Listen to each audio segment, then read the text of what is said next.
Ya hemos visto que son los assets 3D, ahora bien, ¿cómo es que creamos estos recursos? ¿Cómo los importamos al motor de videojuegos? ¿Qué programas se utilizan para el modelado 3D? ¿Cuál es el paso a paso recomendado? En esta clase aprenderemos acerca del flujo de trabajo o workflow de los assets 3D.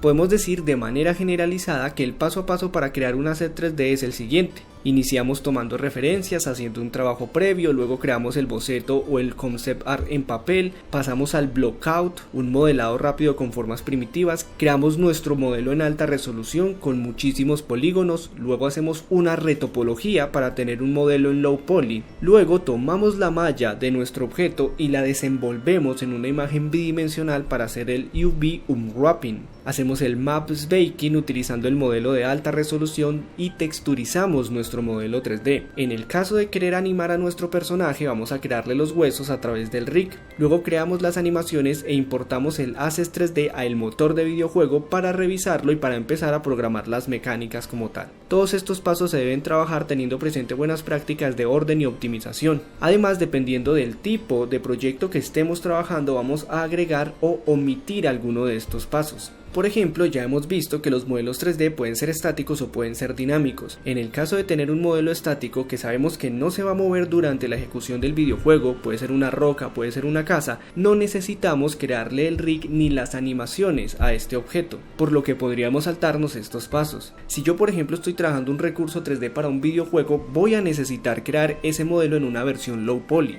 Pero si yo estoy creando una película animada o estoy creando el tráiler de mi videojuego, seguramente utilizaría el modelo High Poly para lograr el mayor detalle. Como desarrolladores 3D también podríamos omitir alguno de estos pasos, unificarlos o seguir otro flujo de trabajo diferente. Es decir, no existe un estándar universal que todo el mundo utilice y más bien es un paso a paso modificable según el proyecto y el tipo de recurso que estemos creando. Pero bueno, ¿qué les parece si hacemos todo este recorrido tomando como ejemplo nuestro personaje de la marimonda y algún objeto o algún escenario que encontremos por ahí? Vamos entonces a comenzar.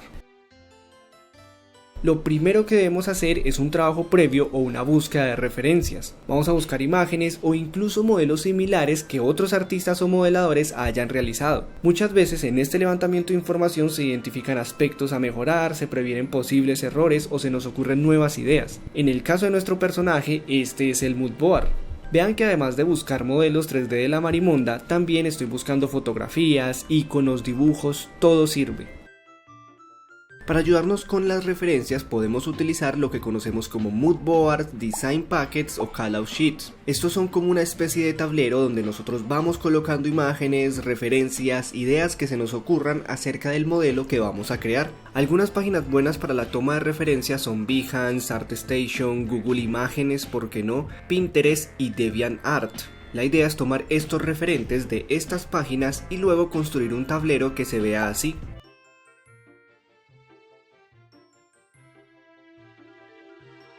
Para la creación de estos tableros, de estos mood boards, nosotros podemos utilizar programas o páginas web como PureRef o como Milanote, aunque también podemos encontrar muchísimas más alternativas que nos van a permitir construir los mood boards. Luego de esto definiremos cuál es el estilo artístico con el que vamos a trabajar nuestro modelo 3D, porque sí, también existen diferentes estilos artísticos dentro del desarrollo 3D. Podríamos tener un arte realista, un arte cartoon, algo más estilizado o modelos low poly. En este caso podemos decir que estamos trabajando un personaje más estilizado. Con toda esta referencia lista, lo siguiente es identificar los materiales que tiene nuestro modelo. Por ejemplo, para la marimonda tendríamos ropa de tela, una máscara de foamy, zapatos de cuero y guantes de goma.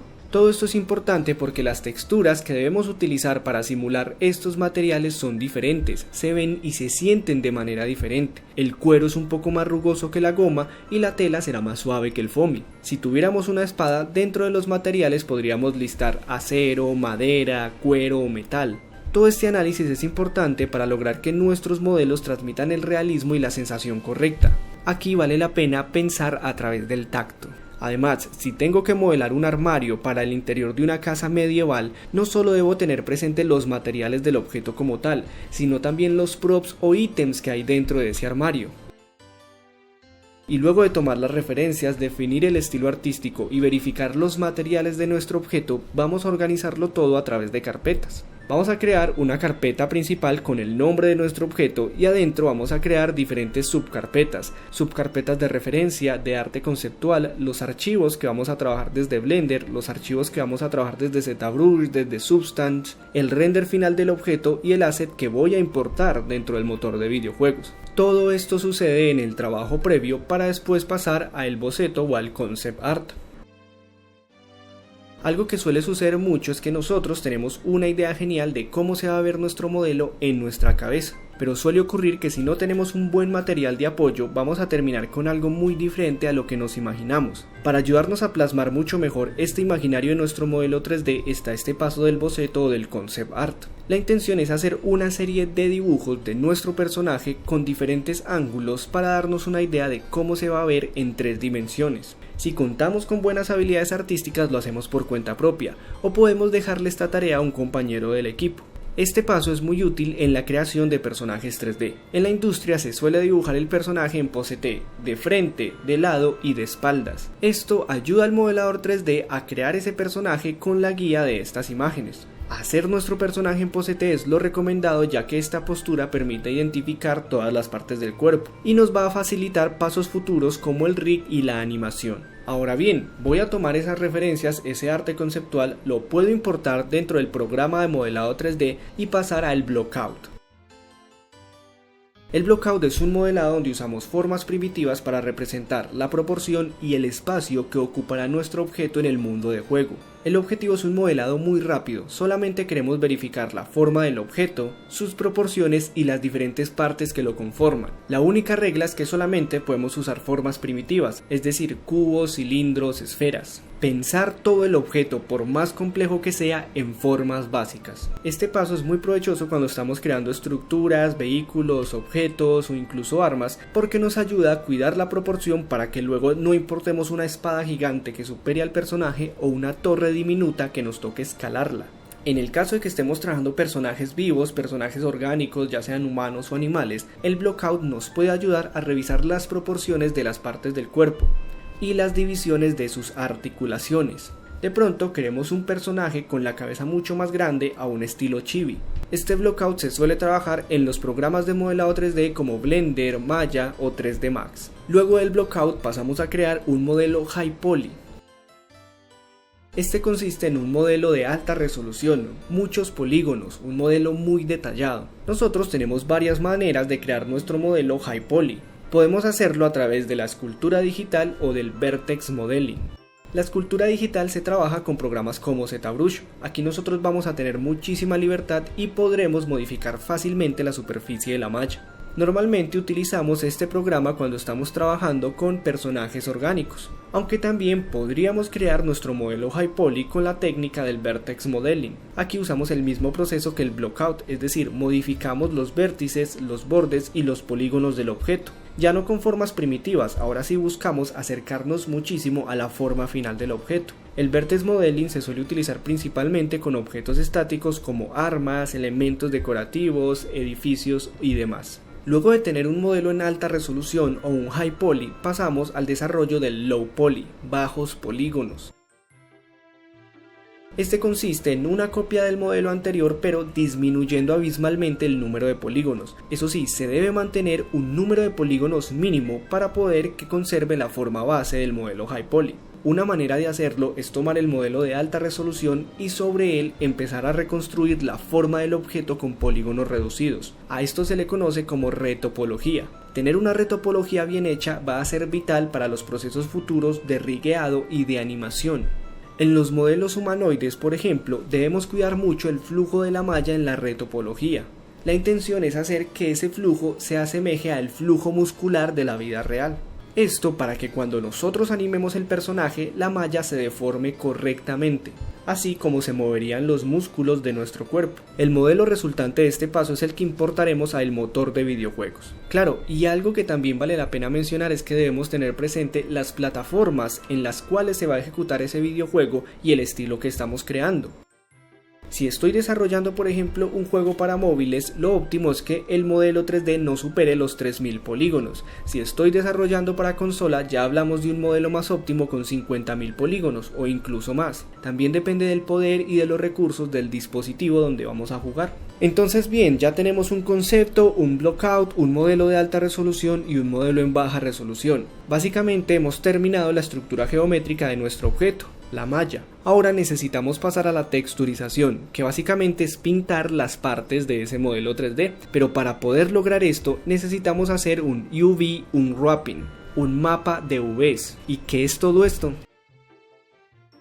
Aquí tenemos la malla o la superficie de nuestro objeto y ya sabemos que esa malla se compone de polígonos. Lo que hacemos en este paso es desenvolver esa superficie en un espacio bidimensional, en una imagen. De esta manera conectamos la textura con la malla y a través de coordenadas el objeto reconoce qué parte de la imagen 2D corresponde a qué polígonos en la superficie del objeto. Vean este ejemplo. Ojo, en este paso lo único que estamos haciendo es generar los mapas UV, es decir, la imagen bidimensional con la información 3D del objeto. Todavía no estamos texturizando o pintando el objeto. Este paso se puede realizar desde el propio software de modelado 3D Blender o Maya, o también hay otros programas que hacen la desenvoltura de los UVs. Si no me equivoco, creo que Substance también nos deja hacer este paso. Teniendo este UV unwrapping podemos empezar a pintar nuestro objeto, es decir, a texturizar y a generar los maps baking o a hornear los mapas de textura.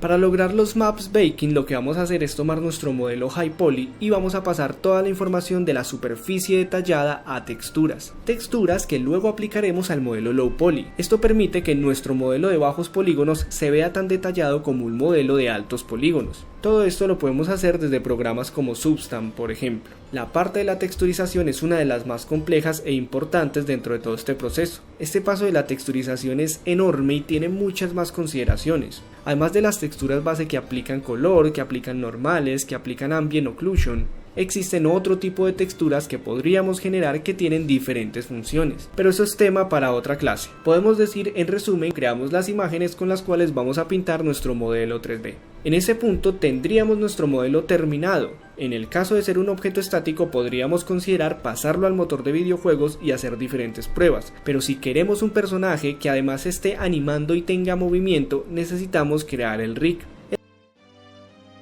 El rig consiste en una especie de huesos que nosotros conectamos a la malla del objeto para que cuando manipulemos estos huesos también se deformen los polígonos del objeto 3D. Aquí es muy importante que la retopología nos haya quedado muy bien. Estos huesos además van a tener niveles de influencia sobre los diferentes puntos de la malla. Así cuando yo muevo el hueso de una mano, le decimos que tenga influencia sobre los vértices más cercanos y que no vaya a tener influencia sobre los vértices de una pierna, por ejemplo. Y con el rig terminado, nuestro personaje ya tiene la capacidad de moverse, solo nos quedan faltando las animaciones.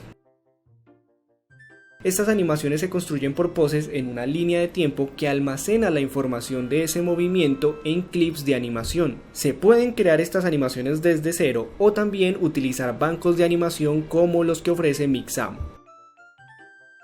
Por último, llevamos los assets al motor de videojuegos para verificar que funcione correctamente, para revisar cómo va la optimización y el rendimiento con este objeto. Y así finalizamos con la creación de los assets 3D que luego importaremos al motor de videojuegos para crear nuestro proyecto. Me parece muy importante que como desarrolladores, que como diseñadores de videojuegos experimentemos este proceso por cuenta propia aunque sea una vez, que intentemos crear un modelo 3D e importarlo a nuestro motor de videojuego para utilizarlo. Es una experiencia muy enriquecedora para el que tiene experiencia con modelado 3D pero nunca ha trabajado con videojuegos, o para aquellos que no tienen conocimiento del desarrollo 3D.